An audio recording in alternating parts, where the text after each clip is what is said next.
le thème était « Ton Dieu ordonne que tu sois puissant ». Pourquoi? Parce que c'est un ordre de Dieu. On a vu d'où est venu ce verset, comment le Seigneur a utilisé le prophète David qu'il était. En tant que roi, il était aussi prophète en célébrant la rentrée de l'arche dans le camp d'Israël, pendant qu'ils célébraient le Seigneur, pendant qu'ils louaient le Seigneur, pendant qu'ils élevaient la gloire de Dieu, la fidélité, la puissance de Dieu. Dieu dit encore à David ce jour-là, il a prophétisé sur Israël en disant « Ton Dieu ordonne que tu sois puissant ». Et on a vu pourquoi le Seigneur voulait que nous soyons puissants. Parce que quand on regarde depuis la Genèse, le vœu de Dieu, c'est que l'homme domine. Le vœu de Dieu, c'est que l'homme puisse assujettir. Le vœu de Dieu, c'est que l'homme puisse multiplier, féconder. Et on ne peut pas y arriver sans la puissance de Dieu. Parce que la puissance de Dieu nous donne un pouvoir d'action. La puissance de Dieu nous permet d'agir pour produire des effets. La puissance de Dieu ne nous permet pas d'agir juste par plaisir, mais quand on agit, quand on se lève, quand on agit sous la puissance de Dieu, on produit des effets. Il y a des actions dans notre façon de faire. C'est pourquoi Dieu ordonne que nous soyons puissants. Et notre puissance vient par le Saint-Esprit, bien sûr, parce que Jésus a dit aux disciples, ne quittez pas Jérusalem, attendez ici, jusqu'à ce que le Saint-Esprit vienne. Et alors, la puissance de Dieu, quand elle viendra, vous serez mes témoins. Le vœu de Dieu, bien sûr, était que nous soyons les témoins. Mais Dieu ne voulait pas que nous soyons des témoins juste pour faire vitrine des témoins. Mais il voulait que nous soyons des témoins efficaces. Des témoins qui peuvent proclamer et agir avec des actions palpables. C'est pourquoi il leur a dit, l'ordre que je vous donne, si vous sortez sans la puissance, vous ne serez pas efficace. C'est pourquoi vous devez d'abord attendre. Je veux que l'évangile aille partout dans le monde. Je veux que les gens entendent parler de mon nom. Je veux que les gens soient sauvés. Mais vous devez attendre. Nous ne pouvons pas sortir sans la puissance du Saint-Esprit. Nous ne pouvons pas aller proclamer l'évangile sans la puissance du Saint-Esprit. Parce que sinon, il n'y aura pas d'impact, tout simplement. Il n'y aura pas d'effet palpable. Il n'y aura pas de résultat. Il n'y aura pas d'impact. Nous avons proclamé encore à l'église Maison de la Restauration que cette année, c'était une année d'impact. Comment pourrions-nous avoir de l'impact sans le Saint-Esprit? C'est pourquoi en ce milieu de l'année, le Seigneur nous arrête pour que chacun de nous réalise la dimension dans laquelle il opère avec le Saint-Esprit et dise en lui-même que mon Dieu m'ordonne que je sois puissant. Si je veux réellement en décembre le 31 proclamer que j'ai accompli le mandat que le Seigneur nous a donné ici à Maison de la Restauration, j'ai impacté. C'est parce que Dieu veut que nous puissions recevoir cette puissance qui nous permettra d'impacter et de témoigner à la fin que j'ai accompli la mission comme un véritable soldat qui a reçu le nécessaire, qui a reçu les armures nécessaires, qui a reçu les balles, qui a reçu l'armature nécessaire afin de pouvoir être efficace sur le champ. C'est pourquoi Jésus a dit, ne quittez pas jusqu'à ce que le Saint-Esprit va venir. Et Dieu, comme il est merveilleux, il avait prédit depuis Joël. Il a dit, vers les derniers temps, je répandrai de mon esprit sur toute chair. Il a dit, vers les derniers temps. Parce que vers les derniers temps, il y a comme une effusion que moi j'appelle un rabais au ciel. Il y a un rabais de sorte que le Saint-Esprit ne viendra pas seulement sur certaines personnes, certains individus isolés, mais Dieu veut répandre le Saint-Esprit sur tous ses serviteurs, sur toutes ses servantes. Il y a comme un rabais. C'est pourquoi la Bible, Pierre Pierre et Paul ont dit aux gens qui étaient étonnés de voir le paralytique marcher, il a dit, pourquoi vous vous étonnez? Cela devait être la chose la plus naturelle possible. Pourquoi? Parce que c'est ça le naturel. C'est ça qui doit être fait dans ces derniers temps. Parce que le Saint-Esprit est là. Parce que le Saint-Esprit agit. Il y a une effusion que le Seigneur a libérée pour ces derniers temps, de sorte que toi et moi, nous puissions vivre le surnaturel au quotidien. Que cela ne puisse plus nous surprendre. Parce qu'aujourd'hui, on voit que si Dieu utilise puissamment une personne, soit on le taxe de féticheur, soit on le taxe de quelqu'un qui a touché au mystique pour opérer des miracles. Oh non, lui, il fait pousser les pieds des gens. Oh non, lui, il fait faire des choses aux gens. Pourquoi? Parce qu'on s'étonne. Cela ne rentre pas dans notre raisonnement. On ne comprend pas ça. On n'explique pas ça. Parce qu'on ne saisit pas la pensée de Dieu pour les derniers temps. Et dans l'autre côté aussi, si quelqu'un fait ces choses, on essaie de l'idolâtrer. Ça devient comme un petit Dieu. On essaie de faire des choses comme si tout tourne autour de la personne. Pierre et Paul, les gens ont dit, non, ce n'est pas nous. C'est par le nom de Jésus que ces choses ont été faites. Pourquoi? Parce que Dieu veut que les gens comprennent que la puissance de Dieu est répandue aujourd'hui. Les miracles, les prodiges sont au rabais au ciel. Dans le dernier temps, il y a un rabais. Quand il y a un rabais, c'est-à-dire tout le monde peut avoir accès à ça. Tout le monde a accès à cette vie de miracle. Tout le monde a accès à cette vie de surnaturel. C'est pourquoi aujourd'hui, Dieu m'a appelé à parler à quelqu'un. Es-tu prêt à recevoir ce rabais que le ciel nous offre dans ces derniers temps? Refuse de vivre une vie ordinaire. Refuse, parce qu'au ciel, il n'y aura pas de miracle. Au ciel, il n'y aura pas de conversion d'âme. Au ciel, il n'y aura pas de prodige. Dieu veut libérer tout ce qui est au ciel pour qu'il s'assure que tout a été fait ici sur la terre. À la fin, que nous puissions aussi dire, comme Jésus l'a dit, tout est accompli. Les miracles qui devaient être accomplis, nous les avons accomplis. Les prodiges qui devaient être accomplis, nous les avons accomplis. Les choses glorieuses auxquelles les anges désirent plonger leur regard ont été accomplies au travers les serviteurs et les servantes que nous sommes aujourd'hui. C'est pourquoi ce matin, le Seigneur te dit, sois puissant. Sois puissant. Refuse cette vie chrétienne médiocre que tu es en train de vivre. Peut-être tu la trouves normale, mais le Seigneur m'envoie pour te dire aujourd'hui qu'elle n'est pas excellente. Qu'elle n'est pas excellente, qu'elle est médiocre. Pourquoi? Parce que tu ne vis pas les choses auxquelles tu es censé vivre, auxquelles tu es censé toucher, les choses qui doivent accompagner ta vie de tous les jours. Et nous avons vu comment le Saint-Esprit était en train d'agir au travers de nous pour manifester cette puissance. Le Saint-Esprit était là pour nous convaincre, pour convaincre le monde du péché, de la justice et du jugement. C'est pourquoi quelqu'un qui travaille, qui annonce l'évangile sous la puissance du Saint-Esprit peut amener les âmes à la conversion, parce que le Saint-Esprit est celui qui convainc du péché, de la justice et du jugement. Le Saint-Esprit nous enseigne toutes choses. La Bible dit que comment ça se passe dans le mariage. Tu ne comprends pas comment ça se passe dans tes études, tu ne comprends pas le domaine du business. Le Saint-Esprit est capable de nous enseigner toutes choses. Et le Saint-Esprit aussi est là pour nous aider afin que nous puissions vivre des miracles, comme je disais, avoir de l'impact. Et le Saint-Esprit nous rend forts, nous protège, parce que la Bible dit, ne touchez pas à mes oins, ne faites pas du mal à mes serviteurs. Quand on est oint, il y a une grâce spéciale qui fait que ton combat devient le combat de Dieu. Et le Saint-Esprit nous permet aussi de vivre dans une vie de révélation prophétique, comme le dit justement Joël, vos fils et vos filles prophétiseront. Il y a cette grâce qui est sur toi, cette grâce qui est sur moi, qui est appelée à se manifester. Ce matin, plutôt, nous allons finir par comment manifester la puissance du Saint-Esprit dans notre vie. Parce que c'est bien beau de le dire, mais comment y arriver? Le Seigneur m'a donné quelques points, bien sûr qu'il y en a beaucoup. Je ne vais pas citer tout parce qu'on ne va pas finir, mais les quelques points que le Seigneur m'a donné de partager ce matin sont les suivants. En premier, nous avons se positionner en Christ. C'est le début de toute chose.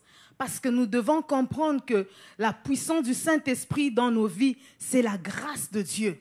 On ne peut pas dire que moi, je suis moi, c'est parce que c'est moi. Non, la grâce de Dieu dans nos vies nous positionne à recevoir le Saint-Esprit, à vivre la puissance du Saint-Esprit. Le positionnement pour nous en tant qu'enfants de Dieu commence avec la conversion.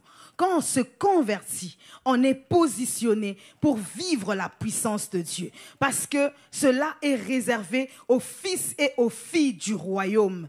Et la Bible nous dit que Jésus, quand on regarde dans Acte 2, j'ai aimé, dans Acte Dieu 2, chapitre 34, la Bible dit que le Seigneur a dit à mon Seigneur, assieds-toi à ma droite jusqu'à ce que je fasse de tes ennemis ton marchepied. Il y a une position que le Seigneur a donnée à Christ.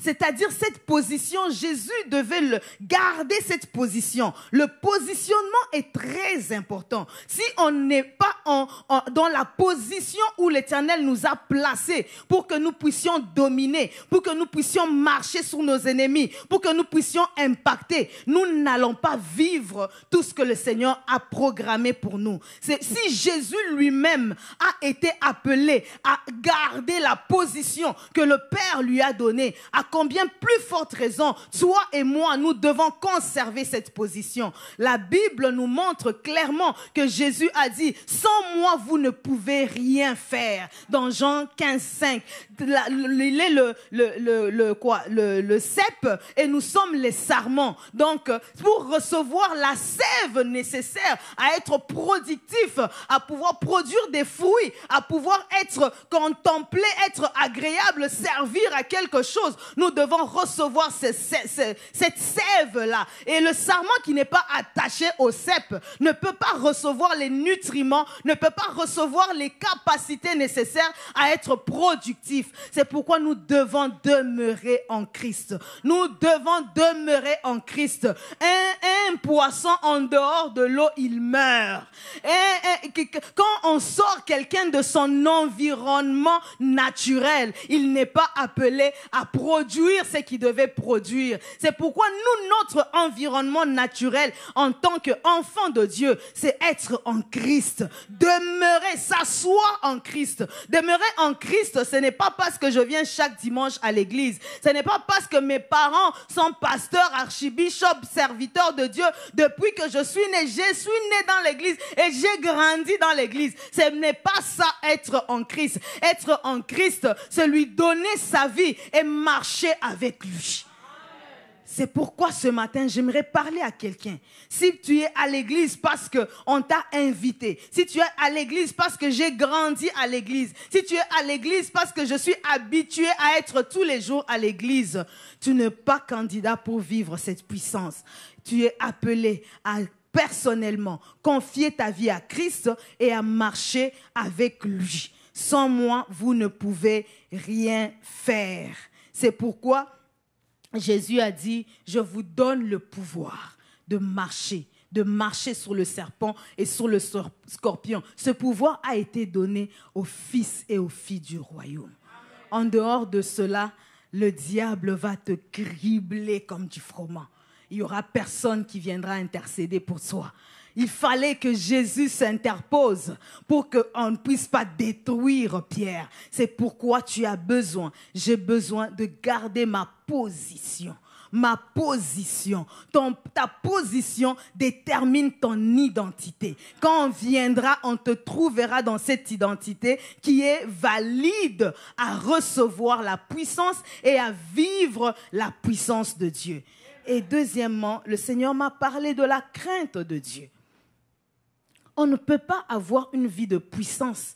On ne peut pas vivre dans la puissance de Dieu quand on est Un jour, on est bien. Le lendemain, on vit comme on veut. Le surlendemain, on fait comme on veut. On doit marcher dans la crainte de Dieu. La crainte de Dieu est très importante pour que nous puissions voir les prodiges et les miracles. C'est une vie de discipline. C'est une vie de discipline à laquelle le Seigneur appelle les disciples, appelle les serviteurs, appelle les servantes. Ce n'est pas parce qu'on est dans le temps de la grâce qu'on doit faire ce qu'on veut. L'onction de Dieu, la puissance de Dieu ne marche jamais de pair avec le péché. Jamais de pair avec le péché. C'est pourquoi quand tu es un serviteur de Dieu, quand tu pries le Seigneur, quand tu sers le Seigneur, si tu dévies, la façon dont le diable va te récupérer, la façon dont le diable va te croquer, tu vas t'étonner. Pourquoi? Parce que tu es quelqu'un qui a porté l'arche de Dieu. Tu es quelqu'un qui a porté la présence de Dieu. Et le diable, son plaisir, c'est de saboter l'arche de Dieu. Son plaisir, c'est de porter l'arche de Dieu dans le camp des Philistins. Son plaisir, c'est de faire tout ce qu'il veut avec les oins de Dieu. Mais Dieu veut te préserver, veut me préserver avec une vie de sanctification. On a vu Samson le dimanche passé, comment Samson agissait, comment la puissance de Dieu travaillait avec lui. Mais le jour où Samson a joué avec l'onction de Dieu, lui, il a dit, je m'en sortirai comme autrefois. C'est comme ça que le diable vient souvent mentir, ceux qui ont reçu l'onction de Dieu. Parce que tu as l'onction de Dieu, tu commences à t'habituer à ça. Tu commences à penser que c'est comme ça que tu es né au fait. C'est quelque chose qui vient de toi. Tu oublies, Samson, qu'il y a une restriction que le Seigneur t'a donnée. Tu es parti jouer avec l'onction de Dieu dans les bras de Dalila. Tu peux être ici à l'église, tu sers le Seigneur, tu modères, tu chantes, tu prêches, tu joues à la batterie, tu fais des choses aux médias. Mais en même temps, tu vis une vie double. Mais tu ne sais pas quand est-ce que l'ennemi va lancer une flèche sur toi. Et cette flèche va te coûter très cher.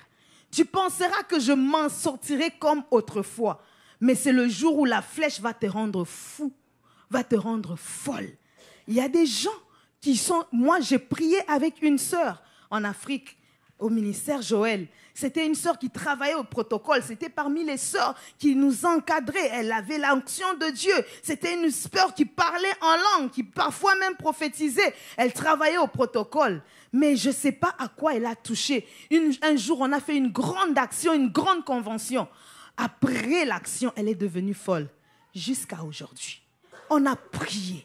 On a chassé les démons. On a fait des choses. Il y a beaucoup de révélations qui sont sorties. Je vous épargne de ça pour vous faire comprendre qu'on ne joue pas avec l'onction de Dieu. On ne touche pas à n'importe quoi quand on porte l'arche de Dieu. On doit garder la sainteté. On doit garder la sainteté. Tu ne sais pas ce que tu vis si c'est à cause de l'onction que tu portes sur toi parce que tu mènes une vie double. Il faut que tu arrêtes de mener une vie double. Si tu veux vivre la puissance de Dieu dans ta vie, si tu veux marcher avec le Seigneur, si tu veux vivre Dieu au quotidien, il faut que tu t'éloignes du péché. La Bible dit, n'est-ce pas, dans Éphésiens 4, n'attristez pas le Saint-Esprit. N'attristez pas le Saint-Esprit. Le Saint-Esprit, ce n'est pas un objet. Le Saint-Esprit, ce n'est pas juste une colombe ou un oiseau, bien que représenté par une colombe, encore symbole de la pureté. Le Saint-Esprit n'est pas un oiseau. Le Saint-Esprit est Dieu. Le Saint-Esprit est Dieu. Ce n'est pas parce que je suis habitué, après mon 3e étape de prière, je demande le Saint-Esprit et je passe et puis ça se fait bien, je viens, je sers le Seigneur. N'attristez pas le Saint-Esprit. Nous devons chérir le Saint-Esprit. Nous devons réaliser que nous avons Dieu avec nous au quotidien. Nous marchons avec Dieu. J'aime beaucoup le livre de Béni-Hinn qui dit « Bonjour Saint-Esprit ». Si vous pouvez avoir ce livre-là, c'est merveilleux. Pour réaliser que la présence du Saint-Esprit est importante. Reconnaître et réaliser non seulement qu'il est là, mais réaliser qu'il est là. Parce parce qu'il est rendu à un niveau où quand il se réveille, de la même façon tu regardes tes enfants, tu dis bonjour. De la même façon tu regardes ton mari, ta femme, tu dis bonjour. Quand il se réveille, il dit bonjour Saint-Esprit. Parce qu'il réalise qu'il est là avec lui. Il est présent avec lui. Parce que toi, tu ne le réalises pas. Tu fais ce que tu veux, comme tu veux, quand tu veux. Tu penses que le Saint-Esprit, c'est seulement quand tu l'invoques dans ta prière. C'est seulement quand tu viens à l'église et qu'on a bien chanté, la puissance est tombée. C'est alors que le Saint-Esprit est là. Le Saint-Esprit est là. Plus tu réalises, plus tu marches dans sa crainte, plus tu travailles à ne pas l'attrister, tu verras sa révélation. Tu verras sa puissance. Tu verras qu'il se manifeste. Il se sent à l'aise de se manifester dans ta vie, dans ma vie. Il se sent à l'aise de se révéler à tes côtés parce que tu l'honores, parce que tu lui fais du bien. Nous devons apprendre à faire du bien au Saint-Esprit. Et l'une des choses par lesquelles on peut faire du bien, c'est de marcher dans une vie de pureté, une vie de sainteté, une vie de sanctification. La Bible dit, pourquoi les héros sont-ils tombés? L'huile a cessé de les oindre. Il y a quelque chose, il y a le péché qui s'était installé en Israël. L'huile a cessé de oindre les héros et les héros sont tombés. Ma prière est que tu ne sois pas parmi les héros qui tombent, mais que tu sois parmi les héros qui vont brandir le nom de Jésus le dernier jour et qui vont le célébrer avec toute l'église, épouse de Christ. Quand tout temps tes vêtements soient blancs et que l'huile ne manque pas sur ta tête. Ça va de pair. Ésaïe 8, 9. Quand tout temps tes vêtements soient blancs. Il faut que tes vêtements soient blancs pour que l'huile demeure sur ta tête. Quand tes vêtements sont tachés de tout et de tout, l'huile ne sera pas constamment sur toi. Il faudrait que tu te rassures, que je me rassure, que mes vêtements soient blancs. Mes vêtements sont blancs, c'est-à-dire je mène une vie de sainteté. Je mène une vie agréable au Seigneur. Je ne mène pas une vie de yanké dans la maison de Dieu. Je mène une vie qui honore le Saint-Esprit, qui n'attriste pas le Saint-Esprit, mais qui réjouit le cœur de Dieu. C'est pour ça qu'on a vu dans l'église primitive, pendant que le Saint-Esprit agissait, le Seigneur était à l'œuvre. Il y a des miracles, des prodiges qui s'opéraient. Alléluia, tout était beau. Et Ananias et Saphira ont eu à cœur de faire quelque chose qui ont attristé le Seigneur. La Bible dit, ils sont partis mentir. Et ils pensaient mentir aux apôtres. Mais Pierre a dit, qu'est-ce qui t'a pris au point de mentir au Saint-Esprit? Parce que des fois, on pense que c'est aux hommes qu'on est en train de jouer avec. Mais alors que tu es en train de jouer avec le Saint-Esprit dans sa maison. Le Seigneur m'envoie parler à quelqu'un. Arrête de jouer avec le Saint-Esprit. Arrête de jouer avec le Saint-Esprit. Fais les choses comme il se doit. Parce que tu ne sais pas ce qui t'arrive si ce n'est parce que tu as joué avec le Saint-Esprit. Ananias et Saphira sont tombés dans la maison de Dieu. Ils sont morts. On les a enterrés et les choses ont continué. On n'est pas venu arrêter les apôtres, hein, mais il faudrait qu'on apprenne à faire les choses comme il se doit dans la présence de Dieu. La troisième chose, c'est que nous devons oser par le nom de Jésus.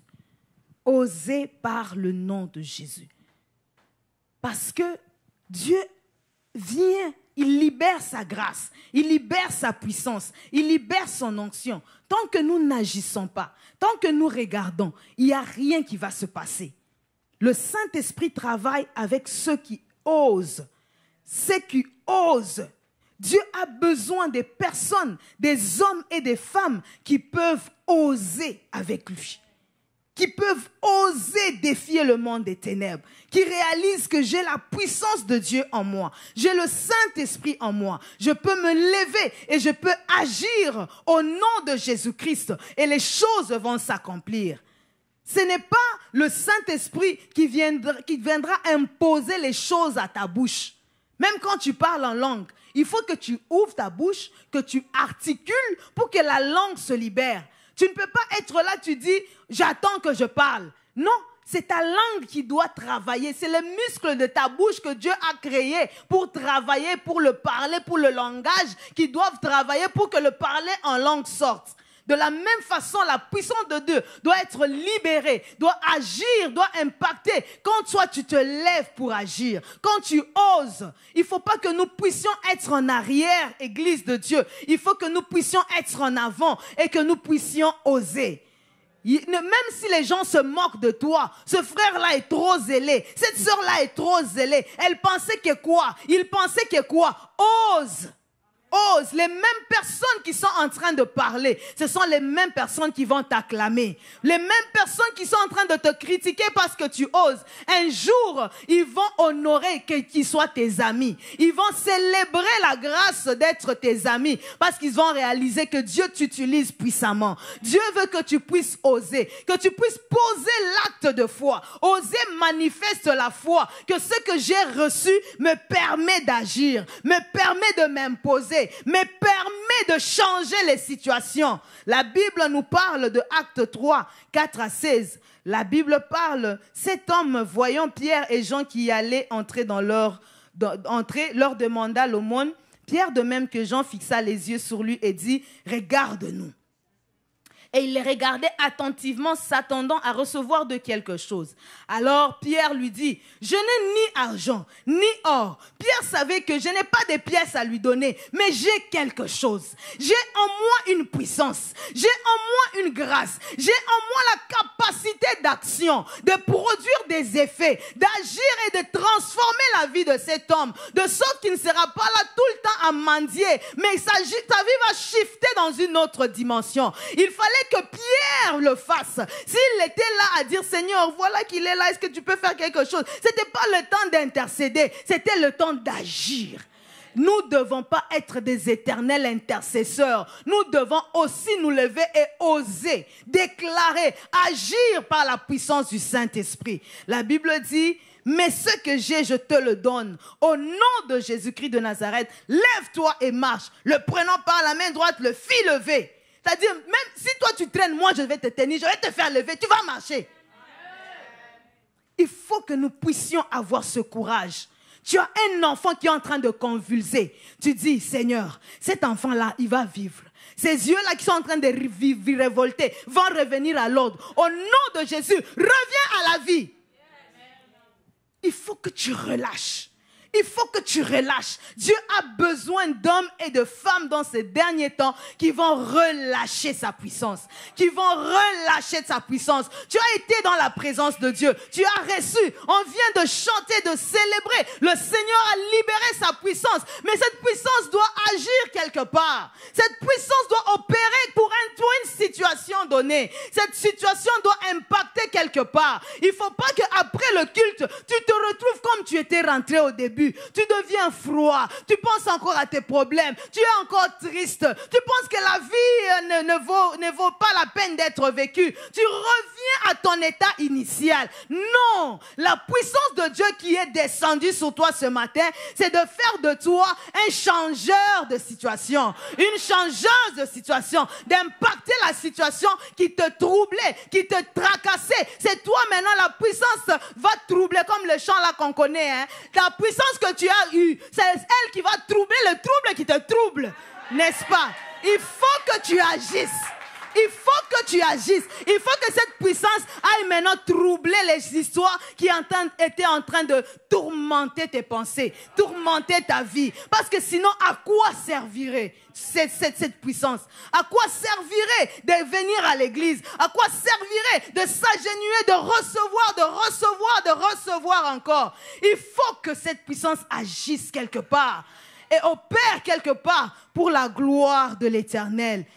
La Bible dit dans Acte 4, sachez-le tous et que le peuple d'Israël le sache. C'est par le nom de Jésus-Christ que vous avez crucifié et que Dieu a ressuscité des morts. C'est par lui que cet homme se présente en pleine santé devant vous.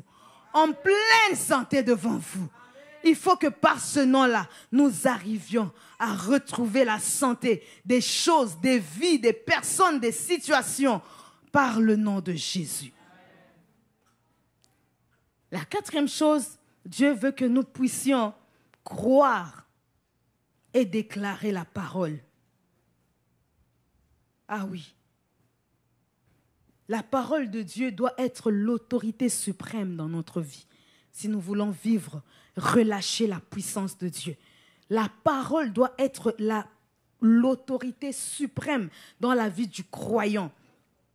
Face à la réalité et face à la vérité, je choisis la vérité. La réalité parle. La réalité a un message. La réalité me montre ce qui se passe. Oh, physiquement. Mais la vérité me montre ce que Jésus a accompli à la croix. La vérité me montre ce que je dois vivre pour vaincre cette réalité. Et nous devons marcher selon la vérité. La Bible nous dit que les disciples, quand Jésus-Christ leur a dit « Ne quittez pas, mais restez à Jérusalem », ils ont obéi à cette parole. Ils ont cru à cette parole, que si nous restons, si nous attendons, nous allons recevoir ce qui a été promis. S'ils n'avaient pas cru, chacun allait faire ce qu'il devait faire. Chacun allait vaquer à ses occupations. Chacun pouvait aller faire ses business. Mais parce qu'ils croyaient que cet homme, ce qu'il nous a dit est vrai. Ils sont restés, ils sont restés, ils sont restés jusqu'à ce que le Saint-Esprit a été libéré, relâché sur eux tous. C'est pourquoi nous devons croire à cette parole. La Bible dit, n'est-ce pas, dans Jean 1, chapitre 2, verset 14, « Je vous ai écrit, Père, parce que vous avez connu celui qui est dès le commencement. Deuxièmement, je vous ai écrit, jeunes gens, parce que vous êtes forts et que la parole de Dieu demeure en vous. » La parole de Dieu est une force que Dieu met en nous.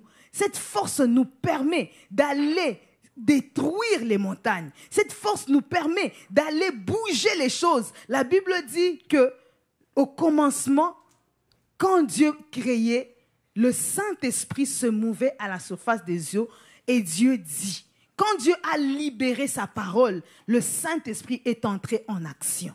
C'est pourquoi nous devons nous accrocher à cette parole. Nous devons manger cette parole. Nous devons croire à cette parole. Et même la parole de Dieu, quand on la mange, quand on la reçoit, elle nous amène dans un niveau où nous recevons la puissance de Dieu qui est relâchée sur nous. C'est ce qui est arrivé dans Actes 10, 44. La Bible dit, comme Pierre prononçait encore ce mot, le Saint-Esprit descendit sur tous ceux qui écoutaient la parole. Parce qu'ils étaient attentifs, ils dévoraient la parole, ils recevaient, ils mangeaient. Et du coup, le Saint-Esprit est descendu. Il s'est libéré sur ceux qui écoutaient. Il ne faut pas être là à l'église, tu as chanté, tu as dansé, et après, tu commences à regarder la parole. Ça devient comme un spectacle. Tu regardes, en tout cas, comme j'ai parlé avec quelqu'un qui ne venait pas à l'église, ces derniers temps, je ne me sens pas bien parce que venir juste à l'église, commencer à regarder, écouter la parole, j'étais stomaquée. Je n'en revenais pas à mes oreilles, qu'est-ce que j'entendais. Je viens à l'église juste pour écouter quelqu'un parler. J'ai dit, parce que la personne n'a pas réalisé la puissance de cette parole. Qu'est-ce que cette parole fait dans sa vie?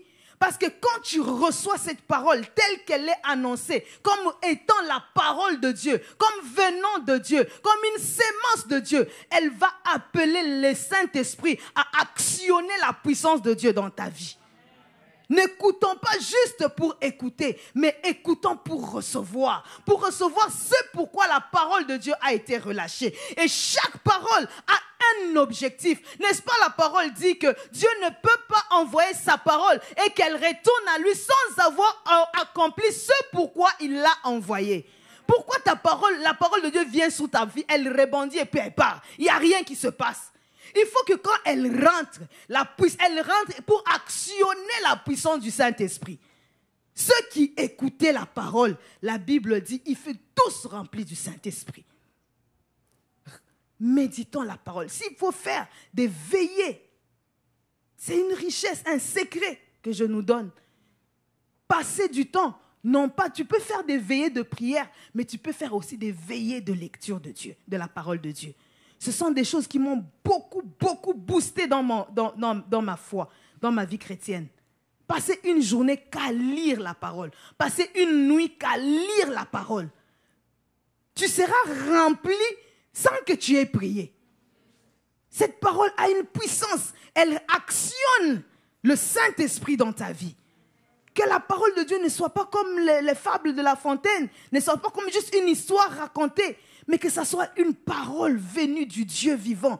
Moi, je dis toujours, Dieu ne s'ennuie pas au ciel pour commencer à nous raconter des histoires comme les grands-parents nous racontaient, comme les grands-mères nous racontaient la nuit avant de dormir. Dieu, quand il nous réunit pour nous parler, c'est parce qu'il veut faire quelque chose. C'est parce qu'il veut faire quelque chose. Il veut que son esprit agisse. Parce qu'il veut créer quelque chose. Il voit que le Saint-Esprit est en train de se mouvoir. Il relâche sa parole et la terre fut.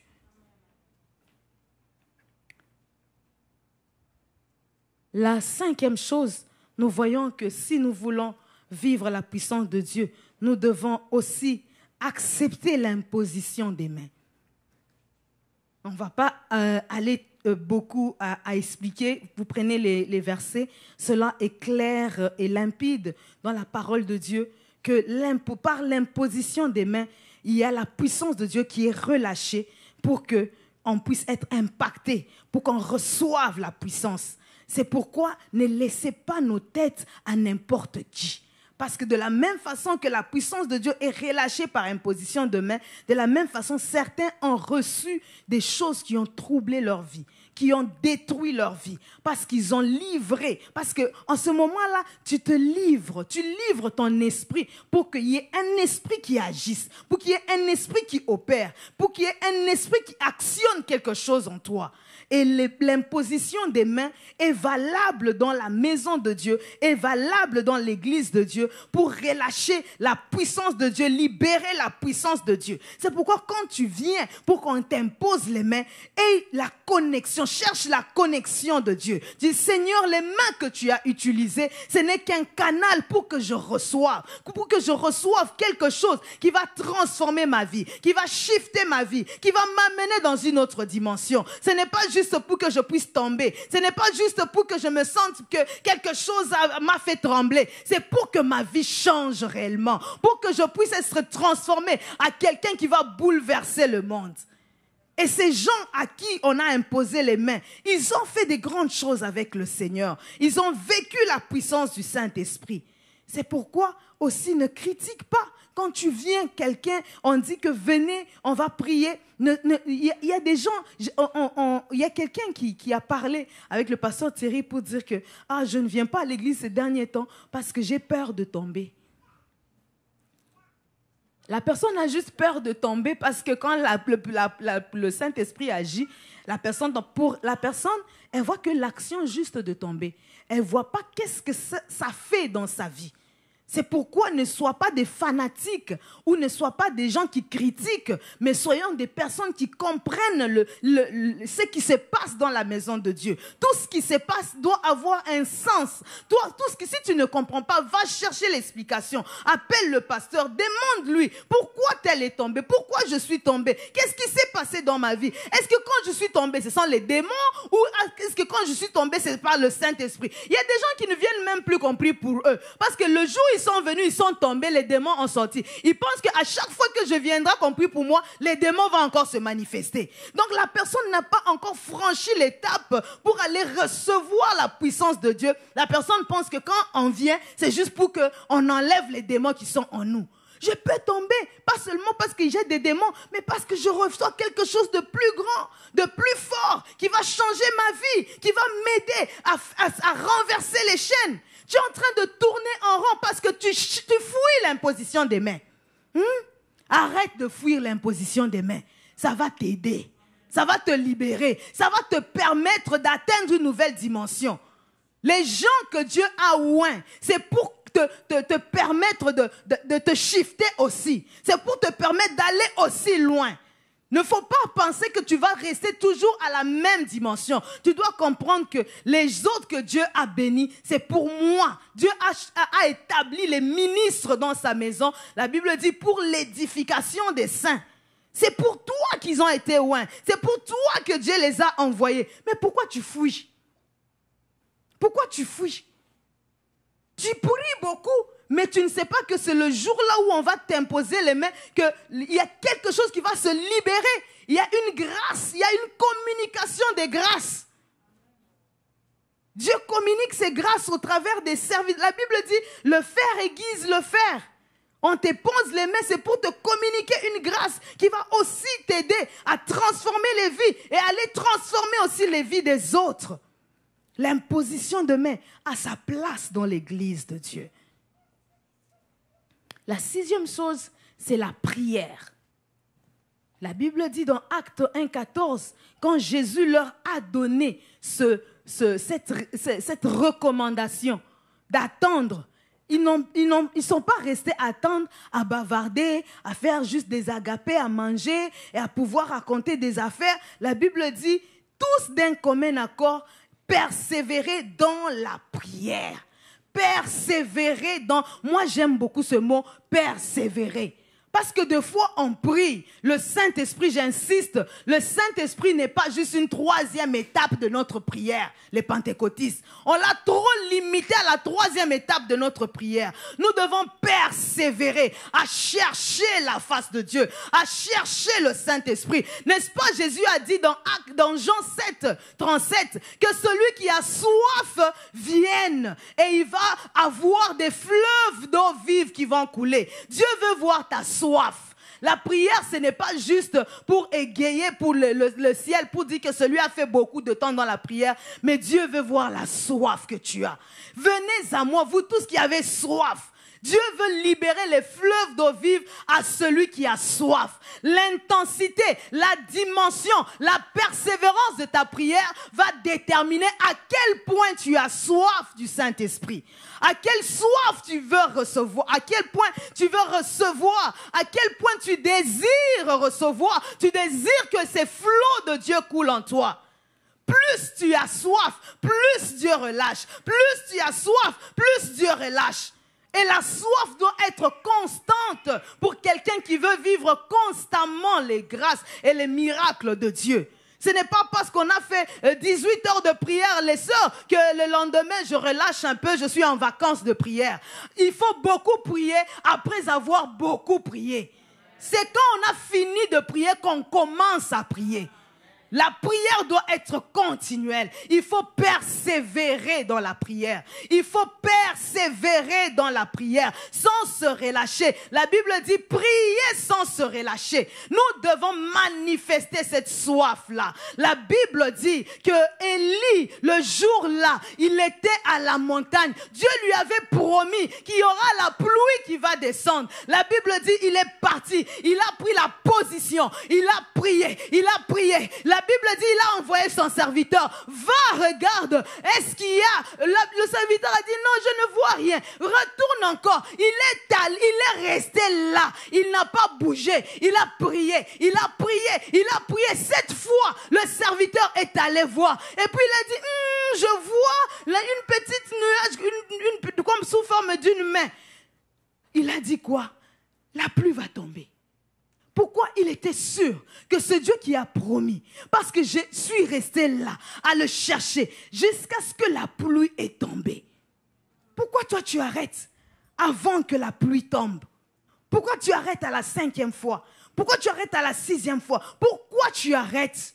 Il faut que tu pries, tu pries, tu pries, tu pries, que tu dises, Dieu, j'ai soif de toi, j'ai faim de toi, Saint-Esprit, j'ai soif de toi. Dieu désire qu'on le désire.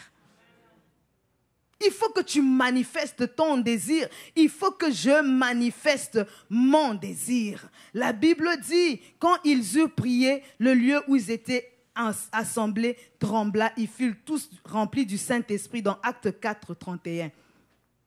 Ici, Dieu m'a fait comprendre que la puissance du Saint-Esprit n'est pas stationnaire. La dimension augmente aussi en fonction des défis, en fonction des combats que nous avons. Ces disciples-là avaient reçu le Saint-Esprit le jour de la Pentecôte. Mais à un moment donné, ils ont été challengés par les pharisiens. Ils ont eu des combats, ils ont eu des secousses. Mais Ils ont été appelés, on les a fouettés et on les a interdits même de parler de Jésus. Mais ils sont retournés, ils ont dit, il y a quelque chose qui ne marche pas. Ils sont partis prier. Ils ont prié. La Bible dit, le lieu, quand ils eurent prié, le lieu où ils étaient trembla. Ils furent tous remplis du Saint-Esprit. C'est-à-dire, il y a un revêtement qui est venu en fonction de la dimension du combat qu'ils avaient. Il faut que tu demandes à Dieu, à chaque fois que tu sens des secousses, à chaque fois que tu sens des résistances, une nouvelle dimension. C'est pourquoi la dimension que tu as aujourd'hui ne te suffit plus. Parce que tu as accompli des exploits il y a 6 ans. Ne pense pas que la même dimension va te permettre de faire les exploits en cette année. Tu as besoin d'une autre dimension. Il y a 7 ans, moi, j'étais dans l'église à Montréal, je n'étais pas pasteur, je n'étais pas bergère. J'avais une dimension qui me permettait de faire ce que je faisais là-bas. Mais ici, je ne pouvais pas travailler avec la même dimension ici à Maison de la Restauration. Je suis devenu pasteur, il y a des défis de pasteur que j'ai. Il y a des défis de l'église que j'ai. Je dois chercher une autre dimension qui me permettra d'affronter les défis de l'église. Je dois chercher un autre revêtement. Les disciples ont compris que rendu au niveau où nous sommes, ce que nous avons reçu ne nous suffit plus. Il faut que nous puissions aller dans une autre dimension. Demande à ton voisin, demande d'aller dans une autre dimension. Ah oui, demande d'aller dans une autre dimension. Tu n'étais pas marié, maintenant tu es marié. Tu as besoin d'une autre dimension. Tu n'avais pas d'enfants, maintenant tu as des enfants. Il y a d'autres défis qui viennent en tant que parent. Tu n'avais pas d'entreprise, maintenant tu as une entreprise. Il y a d'autres défis qui viennent avec. Tu n'avais pas beaucoup d'argent, maintenant tu as beaucoup d'argent. Il y a d'autres défis qui viennent avec. Tu dois comprendre qu'il te faut un autre revêtement. Il te faut une autre dimension par rapport à là où le Seigneur est en train de t'amener. D'espoir, nous disons, de gloire en gloire, de puissance en puissance. La puissance doit être augmentée au fur et à mesure. Tu veux des grandes choses, mais tu ne veux pas la puissance qui vient avec. Ces choses vont te détruire. Il y a des gens qui ont eu cet argent, mais que cet argent les a avalés. Il y a des gens qui ont eu des maris, mais ces maris les ont avalés. Il y a eu des gens qui ont eu des enfants, mais ces enfants, l'accouchement les a avalés. Il y a des gens qui ont eu des ministères, mais ils ont été enterrés au travers de ces ministères-là. Tu veux, oh Seigneur, tu m'as promis d'être la prophétesse de Québec. Mais ça vient avec un revêtement. Tu ne sais pas qu'est-ce que ça signifie avoir cette onction-là. Il faut que tu cherches aussi une puissance qui vient avec le ministère que tu désires, les choses que tu désires, les choses auxquelles tu aspires. Il y a des gens qui t'aiment, il y a des gens qui sont jaloux de toi. Il y a des choses que tu ne comprends pas, il y a des choses que tu ne comprends pas. Ça prend une onction qui va t'enseigner, qui va te guider, qui va te permettre de pouvoir affronter certaines réalités. Jésus, quand il était au désert, 40 jours avec le diable l'a défié. La Bible dit, rempli du Saint-Esprit, Jésus est parti au désert. Il a affronté le diable pendant 40 jours. Mais c'était une autre dimension à Gethsémane. À Gethsémane, c'était une autre dimension. C'était pas les 40 jours, c'était une autre chose. Mais quand il est rendu à Gethsémane, il lui fallait un autre revêtement pour affronter la croix. Il a prié. La Bible dit, il a prié et il a même demandé aux disciples, vous n'êtes même pas capable de faire 1 heure. Il a prié, mais sa prière à lui seul ne lui suffisait pas. Il voulait le soutien d'autres personnes. Parce que ce qu'il devait faire, demander une force supérieure. Tu veux des grandes choses. Tu veux faire des grandes actions. Oh, je nous vois en train de faire une grosse convention à l'université de Laval. Mais ça prend un revêtement. Ça prend un revêtement. Ça ne prend pas juste un micro et puis les gens qui sont assis là-bas. Ça prend un revêtement pour que les vies soient changées. Pour que les vies soient transformées, pour que les vies soient impactées. La Bible dit que Jésus, il est parti, il a prié, il est retourné. 3 fois, il est revenu, il a répété même les mêmes choses. Hein? Vous qui dites, non, Seigneur, il connaît déjà tout ce qu'on demande, non? Lui, avant même que j'ouvre la bouche, il sait déjà ce que je dois dire. Pourquoi je dois encore prier? La Bible dit, ne multipliez pas des vaines paroles. Mais la Bible dit des vaines paroles. Il y a des paroles qui méritent d'être multipliées. Des paroles sérieuses, efficaces et valables, valides dans la présence de Dieu, qu'il faut multiplier. Jésus a répété la même prière avant d'aller à Gethsemane, et plutôt avant d'aller à Golgotha. Pourquoi? Parce que c'était une prière qui était nécessaire pour recevoir une onction, un revêtement pour affronter toute l'armée de l'ennemi et porter le péché sur lui. Tu as besoin de prier, de chercher Dieu. J'ai besoin de prier, de chercher Dieu. Nous devons prier. Et la 7e chose, qui est la dernière, nous devons avoir une vie de louange. Une vie de louange. Une vie de louange pour manifester Dieu, pour manifester la puissance de Dieu, pour manifester la présence de Dieu, pour manifester les prodiges, les exploits avec le Seigneur. Le Seigneur, nous allons lire juste Acte 10, 21. La Bible dit, en ce moment même, Jésus tressaillit de joie par le Saint-Esprit. Il était devant un défi. C'était un mort de 4 jours qui devait ressusciter, qui sentait déjà. Les gens qui l'avaient enterré là, l'ont dit qu'il y a un détail qui te manque, Jésus. Ce mort-là, il sent déjà. Donc, il est en décomposition. La Bible dit, Jésus tressaillit de joie. Parce que il savait qu'il savait. Il dit, je te loue, Père, Seigneur du ciel et de la terre, de ce que tu as caché ces choses aux sages et aux intelligents, et de ce que tu les as révélées aux enfants. Oui, Père, je te loue de ce que tu l'as voulu ainsi. Il a proclamé sa louange. Il a élevé le Seigneur devant les défis. Pourquoi? Parce qu'il était sûr que ce qui était en lui était capable de transformer le mort en vivant.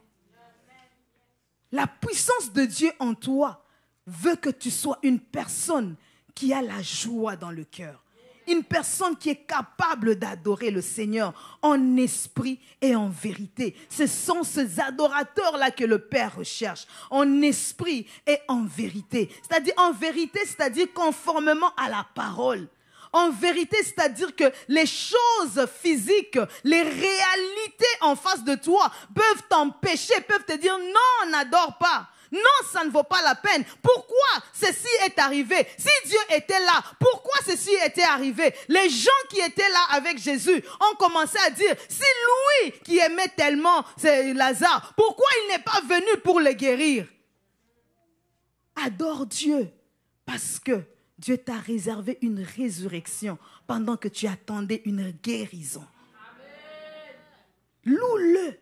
Quand les choses se compliquent, quand les choses pourrissent, crois que la puissance de Dieu est encore capable d'être relâchée dans cette situation, que les morts peuvent ressusciter. Crois-le. Tu as prié pour la guérison n'est pas venue. Continue à louer, continue à élever, continue à célébrer. N'aie pas un visage meurtri, n'aie pas un visage affaissé, n'aie pas un visage attristé. Réjouis-toi.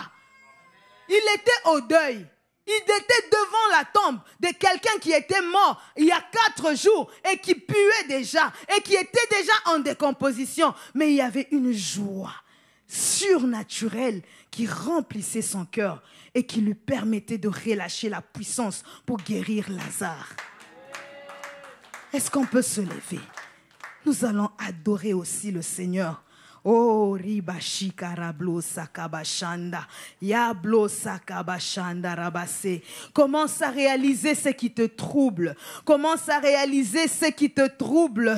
Oh, commence à réaliser. Commence à réaliser. Commence à te réjouir dans ton cœur. Commence à célébrer le Seigneur dans ton cœur. Reçois cette joie que le Saint-Esprit donne. Quand il est là, il te rassure. Quand il est là, il te rassure que moi je prends les choses en main. Pourquoi je vais m'attrister? Pourquoi je vais m'agiter? Tout ce que j'ai à faire, c'est de louer le Seigneur, de le louer parce que je sais et je sais et je sais qu'il agit toujours, qu'il me répond toujours, qu'il agit toujours, qu'il répondra toujours en ma faveur. Peu importe les temps, peu importe les circonstances, sa puissance est disponible encore aujourd'hui pour moi. Pourquoi le Seigneur me refuserait sa puissance? Pourquoi le Seigneur me refuserait sa puissance? Je suis son enfant bien-aimé. Je suis sa fille bien-aimée. Je suis son fils bien-aimé. Regarde à ce qui te trouble. Regarde à ce qui te préoccupe.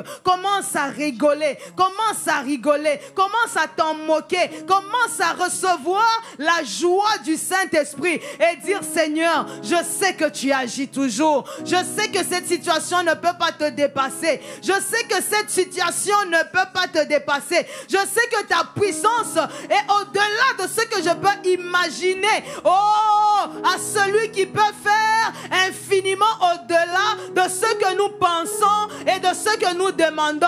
Sache que ce que tu demandes est très peu. Marie et Marthe ont voulu la guérison de leur frère. Ce qu'elles demandaient était trop peu. Parce que Jésus, lui, ce qu'il voulait, c'est la résurrection de leur frère. C'est la résurrection de leur frère. C'est la résurrection que le Seigneur te veut. La résurrection que le Seigneur te veut. Commence à célébrer. Commence à célébrer ce Dieu-là. Dis-lui: Seigneur, ta puissance est disponible encore aujourd'hui. Ta puissance est disponible encore aujourd'hui. Tu as caché ces choses à ceux qui ne te connaissent pas. Mais à moi, ces choses me sont révélées. Ces choses me sont révélées parce que tu es fidèle. Parce que tu es fidèle. Tu es fidèle, Seigneur.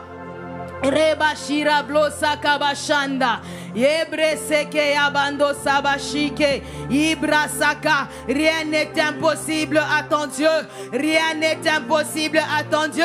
Adore-le en esprit et en vérité. Adore-le en esprit et en vérité. Selon ce que sa parole dit et non selon ce que les circonstances te disent. Adore-le en vérité et non selon ce que tu vis comme situation.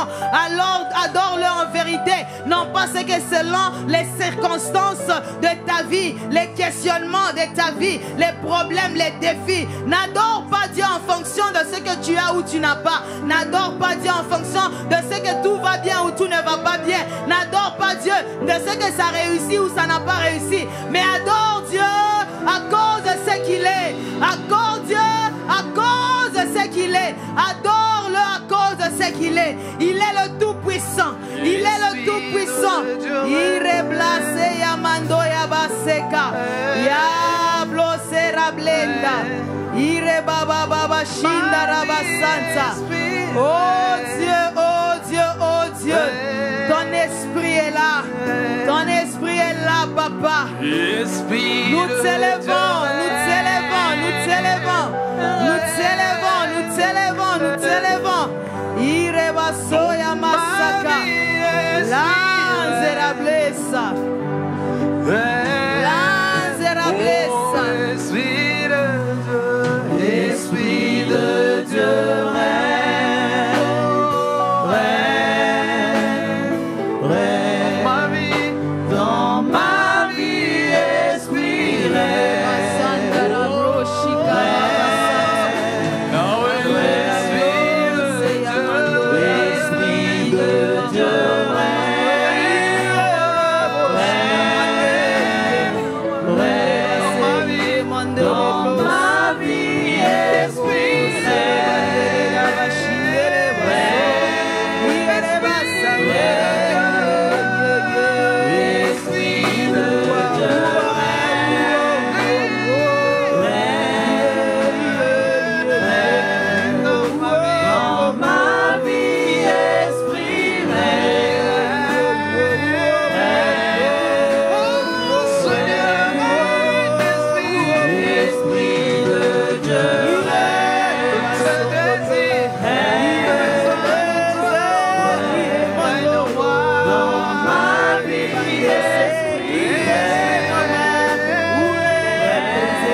Agis puissamment.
Je me réjouis en toi, le Dieu de mon salut.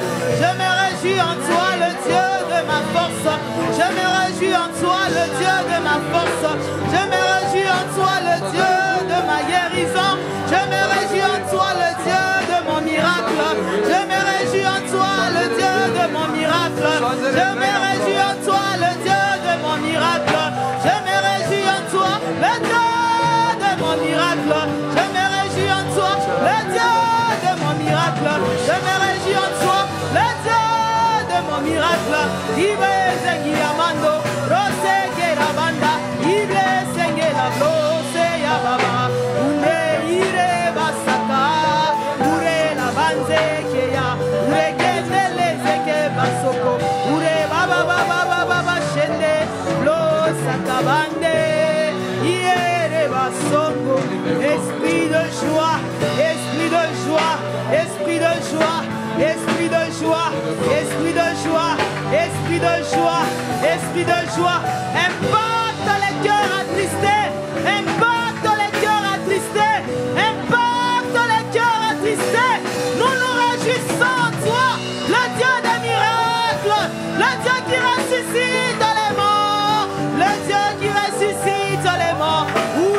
Saka bashende ire ya baba baba baba baba baba ire la soko ilanda uye ibaseke uye ibaso uye ibasanda ubla seke ya baba baba baba ire lebe seki amande uye baso ye baba baba ible sengele za baba bashike eba songondo la bleseke ya baba baba baba baba robo shike la blanda ure bleseke ya mama ure yele za pande yele boso yere baba baba yere baba baba ure nalese ye mama ure bleseke ya blosaka baba shila.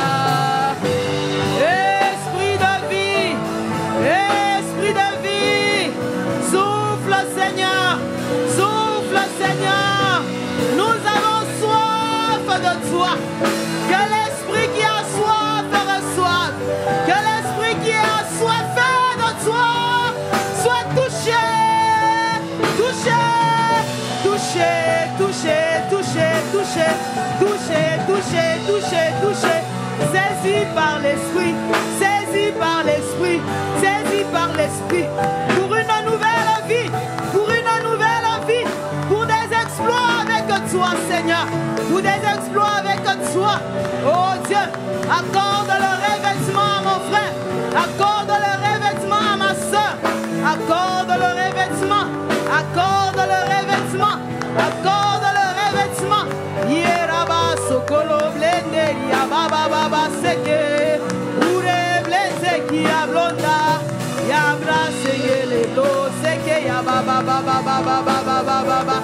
Rebando qui a blessé, qui a blosaka.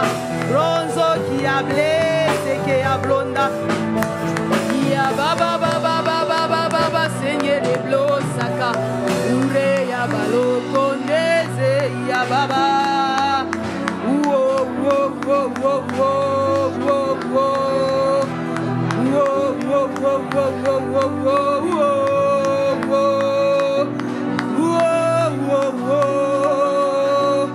Esprit de vie, Esprit de Jésus, Esprit de Jésus, nous te désirons, nous te désirons, nous te désirons, nous te désirons, nous te désirons.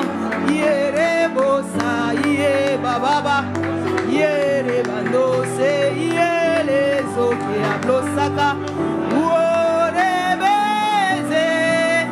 Dans le dernier temps, dit le Seigneur, je répandrai de mon esprit sur toute chair. Voici les chairs qui sont devant toi, Seigneur. Lorsque tu déverses ta puissance, qu'on vive le miracle du dernier temps. Qu'on vive le miracle du dernier temps. Yahweh, Yahweh, nous voulons vivre les derniers temps. Nous voulons vivre. Yahweh, ce ne sont pas des choses que nous allons vivre au ciel. Ce sont des choses que tu as réservées pour nous en ce moment précis. Dans ces temps-ci, Papa, déverse pour moi l'onction que je ne pourrai pas utiliser au ciel. Déverse sur moi l'onction que je ne pourrai pas utiliser au ciel. Ici, les paralytiques m'attendent. Ici, les gens possédés m'attendent. Ici, les gens qui ne te connaissent pas m'attendent. Ici, les gens qui pleurent m'attendent. Ici, les gens, oh Dieu, malades m'attendent. Ici, les morts m'attendent. Ici, les paralytiques m'attendent. Yahweh, je ne veux pas le faire au ciel. Je vais le faire ici. Je vais le faire ici. Je veux la puissance de l'Esprit. Que celui qui a soif reçoive le fleuve d'eau vive. Que celui qui a soif reçoive les fleuves d'eau vive. Oh Dieu, sur tes serviteurs et sur tes servantes, relâche ta gloire, Seigneur. Relâche ta puissance, Yahweh. Nous sommes dans les derniers temps. Nous sommes dans les derniers temps. Nous sommes dans les derniers temps, Yahweh. Nous sommes dans les derniers temps.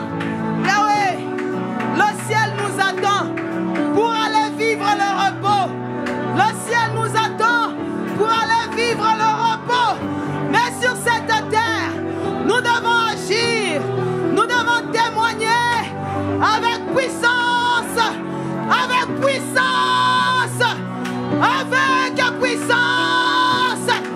Nous devons chanter avec puissance. Nous devons prêcher avec puissance. Nous devons opérer avec puissance. Yereble saboshira. Ireble ziake. Yelo zeplesa ki ablanda. Woze yabasa. Wore ke die yamase.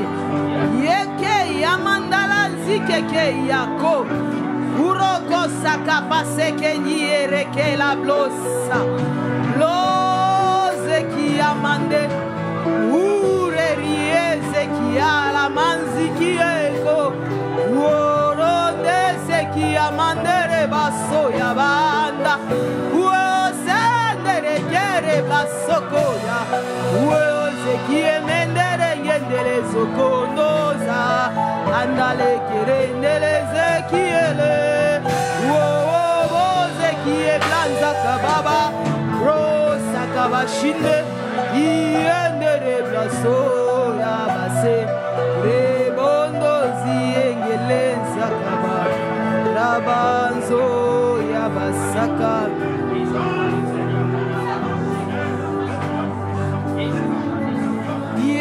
Rabasaka mandoso. Whoa, whoa.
Seigneur, réalise la prophétie qui est sur ma vie. Réalise la prophétie qui est sur tes fils et tes filles. Fais-le, Seigneur, parce que tu es saint. Et dans ta sainteté, ta parole s'accomplit comme tu le dis. Ta parole se réalise telle que tu l'as relâchée. Tu es saint, Seigneur. Et dans ta sainteté, tu te rassures que la vérité domine sur la réalité. Tu te rassures qu'à la fin de la journée, c'est toi qui as raison. Oh Seigneur, je te donne raison sur tout ce que je vois. Je te donne raison sur tout ce que ma soeur vit. Tu as raison. Et ta puissance agit en nous pour que nous puissions dominer, régner, féconder, multiplier, assujettir. Yahweh, tu ne te donneras pas de repos jusqu'à ce que cette parole se fasse chair en moi. Jusqu'à ce que cette parole se fasse chair dans la vie de mon frère et de ma sœur. Tu as toujours raison, Seigneur. Tu as toujours raison.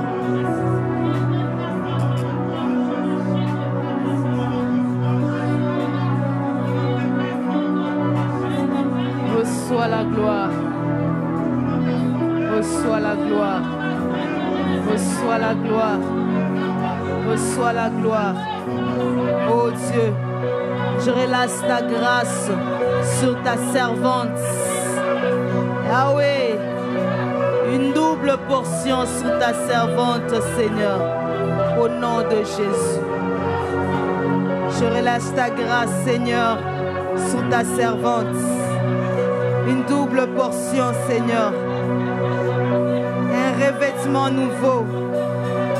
Un revêtement nouveau. Un revêtement nouveau. Par rapport, Seigneur, à ce à quoi tu l'as appelé à vivre dans cette saison. Au nom de Jésus.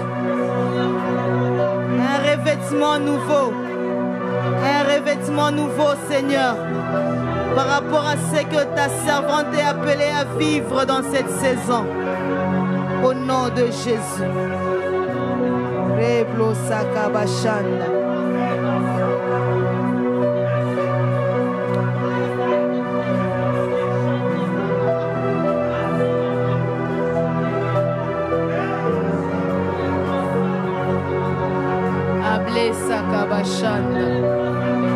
Merci Seigneur. Au nom de Jésus.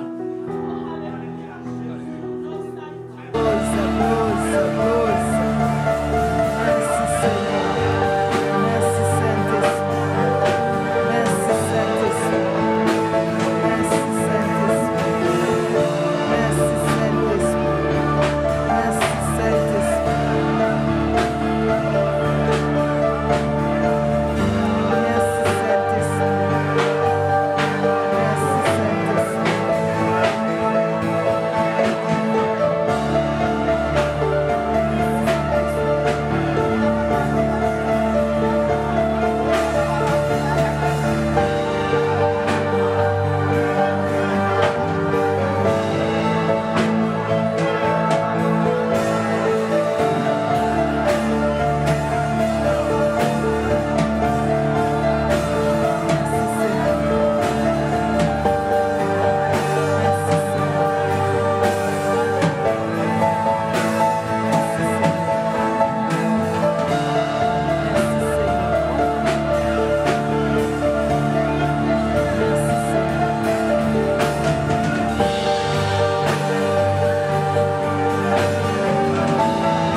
Bénissons Seigneur, tu es Dieu.